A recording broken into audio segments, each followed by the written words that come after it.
পরের প্রশ্ন কি বলছে, বলছে যদি বল এফ, দৈর্ঘ্য এল, সময় টি মৌলিক রাশি হয় তাহলে ভরের মাত্রা নির্ণয় করো।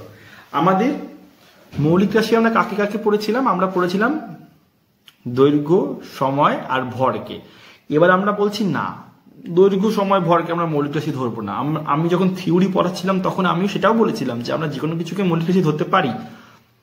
যেমন এক্ষেত্রে আমাদের বলে দিল আমরা বলকে মৌলিক রাশি ধরছি, তাহলে বল কি একটি মৌলিক রাশি, তাই তো? আচ্ছা, তাহলে বলের মাত্রা কি? বলের মাত্রা বা মাত্রীয় সংকেত কি? ইকুয়াল টু এফ, কোনো সমস্যা নেই। আচ্ছা, দৈর্ঘ্য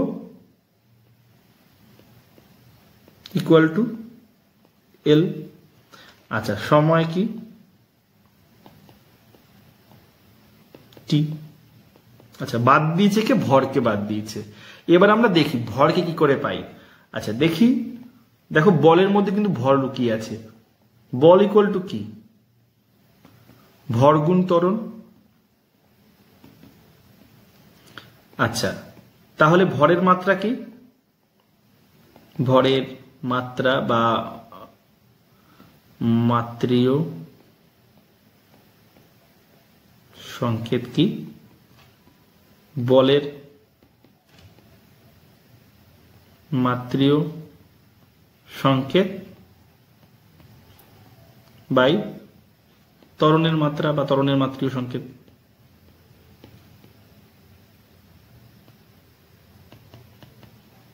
অর্থাৎ বলের মাত্রীয় সংকেত আমরা কি বললাম? এম। ত্বরণের মাত্রীয় সংকেত আমরা কি জানি? ত্বরণ মানে এল টি টু দি পাওয়ার -2। কারণ এল আর টি এখনো তখনও কি মৌলিক রাশি, এদের কিন্তু মৌলিকত্ব চেঞ্জ হয়নি। অর্থাৎ বলের মাত্রীয় সংকেত হলো F L T to the power 2, L inverse F L inverse T to the power 2। -2 ছিল, উপরে গিয়ে +2 হয়ে যাবে। আচ্ছা, যদি আমার কোথাও ক্যালকুলেশনে ভুল হয় তাহলে নিজের একটু শুধরে নিও আর কমেন্ট বক্সে দেখিয়ে দিও, ঠিক আছে? ক্যালকুলেশনে ভুল হতেই পারে, I am not a god. আচ্ছা, অঙ্কগুলো আমার সামনে করাও নেই। আচ্ছা, তাহলে ভরের মাত্রীয় সংকেত। আচ্ছা, ভরের মাত্রীয় সংকেত আমরা পেলাম। আর যদি বলে ভরের মাত্রা কত, তাহলে আমরা লিখব ভরের মাত্রা বলে 1, দৈর্ঘ্যে -1 আর সেকেন্ডে 2। ঠিক আছে, এরকম বানান করে লিখবো যদি মাত্রা চায়।